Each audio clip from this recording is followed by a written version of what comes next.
പാഠഭാഗത്തിലെ ജീവികളും ചുറ്റുപാടും എന്ന പാഠഭാഗവുമായി ബന്ധപ്പെട്ട നമുക്ക് ചുറ്റുമുള്ള ആവാസ വ്യവസ്ഥയിലെ ജീവികളും അനുകൂലനങ്ങളും മനസ്സിലാക്കുക എന്ന ലക്ഷ്യത്തോടെ ഞങ്ങൾ പരിസര നിരീക്ഷണത്തിനിറങ്ങി. നമ്മുടെ സ്കൂളും ചുറ്റുപാടും അടുത്തുള്ള ദിവാകരേട്ടന്റെ ഫാമിലെ ജീവികളുമാണ് ഞങ്ങൾ നിരീക്ഷണത്തിൽ ഉൾപ്പെടുത്തിയിട്ടുള്ളത്.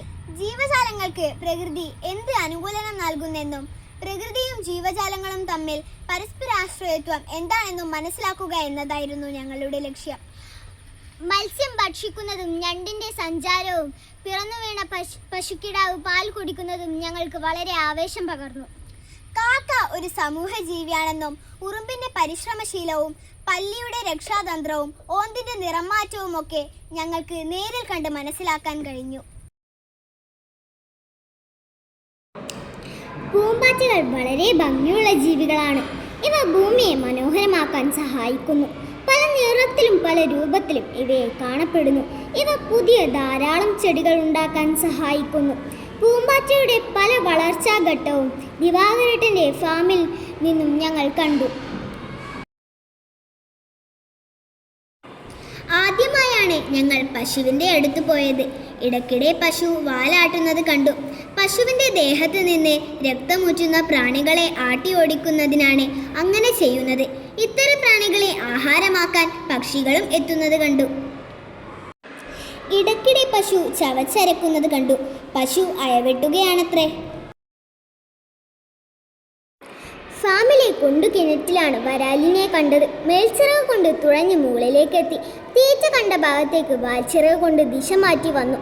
കുളത്തിലെ കീടങ്ങളെയും കൊതുക് ലാർവകളെയും തിന്നും. മറ്റു ജീവികൾക്ക് ഭക്ഷണമായി പ്രകൃതിയുടെ ഭാഗമാകുന്നു ഈ കുഞ്ഞു മീനും.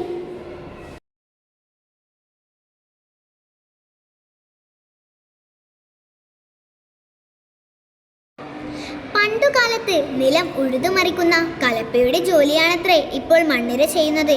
അതുകൊണ്ട് തന്നെ കർഷകന്റെ കലപ്പ എന്നും ഈ ജീവി അറിയപ്പെടുന്നു. മണ്ണാണ് മണ്ണിരയുടെ ഭക്ഷണം. മണ്ണിലെ ജൈവാംശം വലിച്ചെടുക്കുകയും അവശിഷ്ടമായി വരുന്ന മണ്ണ് മണ്ണിലേക്ക് എത്തുകയും ചെയ്യുന്നു. ഈ മണ്ണിന് ഫലഭൂയിഷ്ഠത കൂടുതലാണ്. ഇങ്ങനെയും ഞങ്ങളെ സേവിക്കുന്നു ഈ കുഞ്ഞന്മാർ.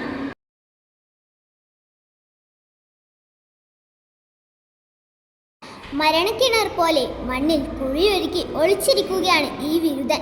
സൂക്ഷ്മമായി നിരീക്ഷിച്ചപ്പോഴാണ് മനസ്സിലായത് ഇതിൻ്റെ സഞ്ചാരം പിറകിലോട്ടാണെന്ന്. ഇരയെ പിടിക്കാനുള്ള ബുദ്ധിയും ക്ഷമയുമാണ് നമ്മൾ ശ്രദ്ധിച്ചത്.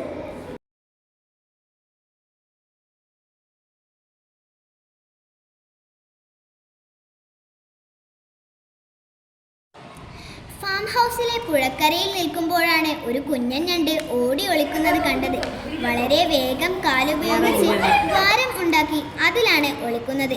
ഈ ദ്വാരം മറ്റു ജീവികൾക്ക് വാസസ്ഥലമായി മാറുമെന്നുള്ളത് ഞങ്ങൾക്ക് സന്തോഷം പകർന്നു. ഇറുക്കുകാലുകൾ മുകളിലോട്ട് ഉയർത്തിയാണ് ഞണ്ടുകൾ സഞ്ചരിക്കുന്നത്. വീട്ടിൽ നിന്നും പുറത്തേക്ക് ഇറങ്ങി ചെരുപ്പിടാൻ നോക്കുമ്പോഴാണ് ഒരു വിരുദ്ധൻ ഒളിച്ചിരിക്കുന്നത് കണ്ടത്. പുറത്തേക്ക് തള്ളി നിൽക്കുന്ന കണ്ണുകളുമായി എന്നെ തുറിച്ചു നോക്കി. ഞാനൊന്ന് മാറി നിന്നപ്പോഴേക്കും ചെറിയ കൊതുകുകളെ ലക്ഷ്യമാക്കി തുള്ളി. പിൻകാലുകൾക്ക് നല്ല നീളമുണ്ട്. വഴുവഴുപ്പുള്ള ശരീരവും മണ്ണിന്റെ നിറവും ഇതിന് അനുകൂലമാണ്. തോട്ടത്തിലെ വാഴയിലയുടെ അടിയിലാണ് ഇഴഞ്ഞു പോകുന്ന ഈ പാവം ഒച്ചിനെ കണ്ടത്. തൊട്ടുനോക്കിയപ്പോൾ തന്റെ ശരീരം തോടിനുള്ളിലേക്ക് വലിച്ചു കയറ്റി. ശത്രുക്കളിൽ നിന്ന് രക്ഷ നേടാനാണ് ഒച്ചുകൾക്ക് ഈ പുറംതോട്. ഇവരെ മറ്റു ജീവികൾ ഭക്ഷണമാക്കാറുണ്ട്. ചീഞ്ഞളിഞ്ഞ ഇലകൾ, സസ്യഭാഗങ്ങൾ എന്നിവ തിന്ന് മണ്ണിലേക്ക് ലയിപ്പിക്കുന്നു. ഇത്രയേറെ ഗുണങ്ങൾ നമുക്ക് ചെയ്യുന്നുണ്ടെങ്കിലും ഇവരുടെ കൂട്ടത്തിലെ രാക്ഷസ ഒച്ചായ ആഫ്രിക്കൻ ഒച്ചുകൾ വിനാശകാരികളാണ്. ഈ കൂട്ടരെയും ഞങ്ങൾക്ക് നേരിട്ട് കാണാൻ സാധിച്ചു. സ്വന്തമായി കൊണ്ടു നടക്കുന്ന പുറംതോടിനുള്ളിലേക്ക് തന്റെ കാലുകളും തലയും വലിച്ചു കയറ്റി ഒരു പാറ പോലെ നിന്ന് ശത്രുക്കളിൽ നിന്ന് രക്ഷ നേടാനുള്ള ശാരീരിക പ്രത്യേകത ദീർഘായുസുള്ള ആമയ്ക്കുണ്ട്. വീട്ടിൽ കളിക്കിടയിലാണ് ചുമരിലെ വീരനെ കണ്ടത്. ഒരു പ്രാണിയെ ക്ഷണനേരം കൊണ്ട് വായിലാക്കുകയായിരുന്നു കക്ഷി. ശത്രുക്കളിൽ നിന്നും വാൽ മുറിച്ചാണ് ഈ വീരൻ രക്ഷ നേടുക. ചെടികൾക്കിടയിലൂടെ നിറയെ കുഞ്ഞു കുഞ്ഞു കാലുകളുമായി ഇഴഞ്ഞു നീങ്ങുകയായിരുന്നു കക്ഷി. ഒന്ന് തടസ്സപ്പെട്ടാൽ ഉടനെ ചുരുണ്ടുകൂടും. ചിലപ്പോൾ ഒരു തരം സ്രവം പുറത്തുവിടുകയും ചെയ്യും. ഇതിന് 80 മുതൽ 400 വരെയുള്ള കാലുകളാണുള്ളത്. ഇത് 1000 കാലനെന്നും തേരട്ടെ എന്നും പറയുന്നുണ്ട്.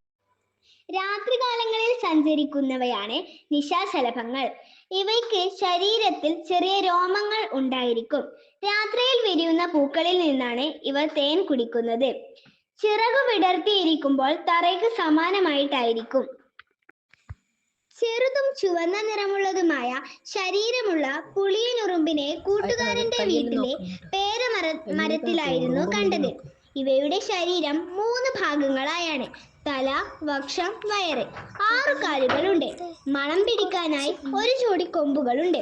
മരങ്ങളുടെ കൊമ്പുകളിലും ഇലകളിലുമാണ് ഇവ കൂടുണ്ടാക്കാറ്.